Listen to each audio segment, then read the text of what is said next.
Welcome back, everybody. On deck today for review and testing. We're going to be going over this body armor that you see me wearing here. It is the ArmorShield USA Level 2 Puma. A viewer, Walter, sent this in for testing, and we're going to go ahead and see what it can do today. Level 2 armor is generally rated to, I believe, 9mm at right around 1,200 feet, but I'm going to put a link below in the description so you guys can check out just exactly what Level 2 is and what it's going to stop. And or what it's supposed to stop, I should say. And today we're going to test out what it actually will stop, at least out here in my highly scientific lab. So that's what's on deck, guys. The first thing we're going to be testing out is going to be a 40 caliber, 165 grain, flat nose FMJ round coming out of the Glock 22. Since this armor is rated to 9mm, it really should have no problem with the 40. And it's new armor. It's made in 2012, which is always important when you guys are looking at armor. You want to have the newest stuff, because it does deteriorate over time. But what I'm going to do now, put a round in there and see what it does against this full metal jacket.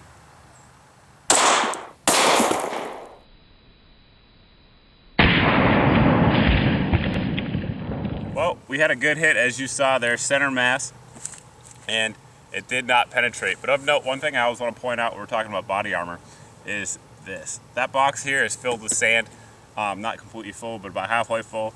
So there's a little bit of mass there, and that still pushed through and created that hole. So even if you're wearing body armor, be prepared for the shock of that and the blunt force trauma from a round that you're going to take if you are counting on the body armor to save your life. But up next, we'll see what happens with the 9mm.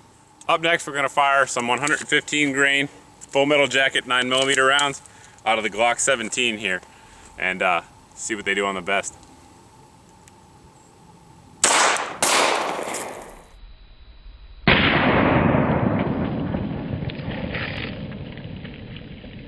I'm not too sure how apparent it was on that little camera off to the side here, but from the shooter's perspective, I could easily tell that round penetrated. So here's the entrance hole, exit hole out the back, then it went right through here. It was tumbling, came out the back and ended up out here in the dirt. This is actually the round right here. I just picked it up right where it was laying. I'll show it to you guys. So of note, that is a steel jacketed bullet. That thing has penetrated a couple types of body armor that it wasn't supposed to in my past tests. So what I'm going to do next is go ahead and put some hollow points in there and see how those do. The round I'm going to use for the hollow point is going to be the Remington 115 grain hollow point. This is the UMC stuff. Very, very common defensive ammo in America. It may not be the best, but it's available in Walmart in bulk packs, so a lot of people do use it as defensive ammo. Same distance, same gun, same everything. Let's see how it does.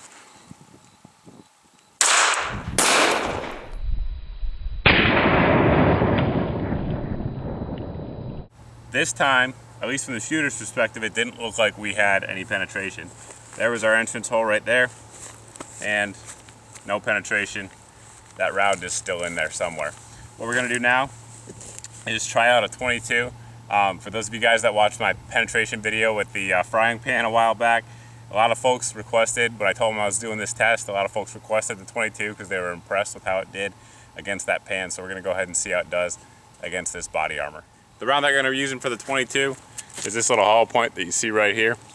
We'll go ahead and load it up here in the Ruger 22-45. See how it does. Let's see. That shot, as you saw, was pretty much dead center right here. No penetration out the back. So the 22 did not penetrate. Up next, we're going to grab a shotgun, see what the buckshot does against this stuff. The round we're going to be using for the 12 gauge test is this Rio buckshot. This is full power stuff. You can see the double aught pellets in there. We're firing out of the 590. So here's the 18-inch 590. And same distance, same everything. Let's see how it does. I believe this Rio is pretty hot stuff. It's full power load, so I think it's like rated at 1350 or something like that feet per second, so we'll see how it does.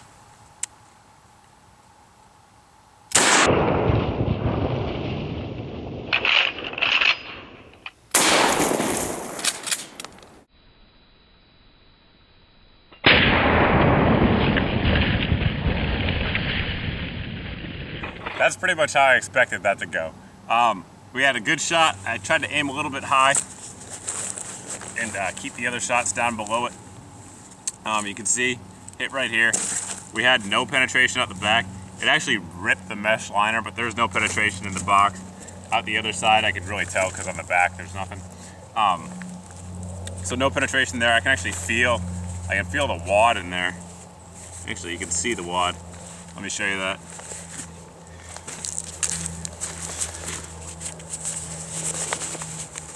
Not sure how well you guys can see that piece, but that plastic piece right there, that's the wad. So that's in there. You can feel the pellets in there as well. It stopped it, so good on the plate carrier for that. But that said, if you were that guy, that would be your chest. Your best case scenario there would be a couple broken ribs. You'd be hurting, but you'd be alive. Anyway, we'll step it up next and try out a couple rifle calibers. I realize this is not rifle rated, but we're gonna test it out since we have it out here and see what happens anyway. Before I do this, I just want to reiterate, this armor is not rated for rifles, but we'll see what we can do. We have the Yugo OPAP out here. We have some Red Army standard full metal jacket, 7.62 by 3.9. And we'll see what it does here. I'll try to go high here so I can leave room for the AR round next. We'll go high right.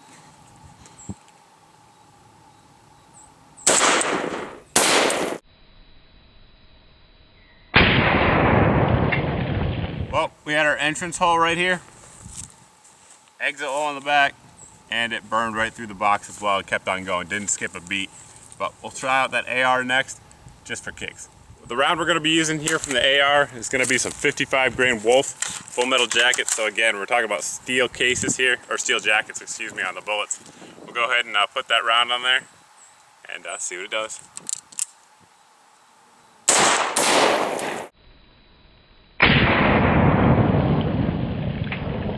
No surprises there with that 223. It's traveling faster than that 7.62 was, and entered right here, as you guys saw with the small camera off to the side. Penetrated right through the box.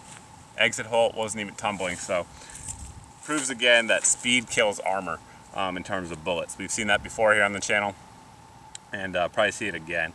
So again, it's not rated for rifles though, so that's not a knock on the body armor here at all. Level 2 is what it is, and this is a level 2 plate.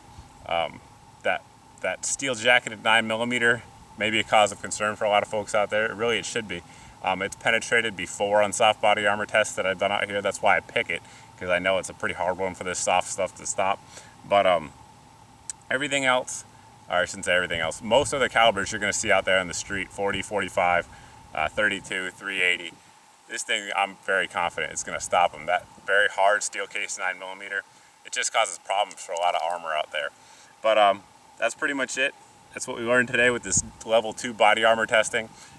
We tested the performance of the bullets, but if you're looking at the actual the jacket and the vest itself, it's comfortable, easy to wear. It's actually relatively concealable as well. It will blend in underneath if you're wearing a jacket or something like that. But level 2 is what it is, as I stated. So if you guys have any questions about this test, anything else I talk about here on the channel, feel free to post below in the comments section.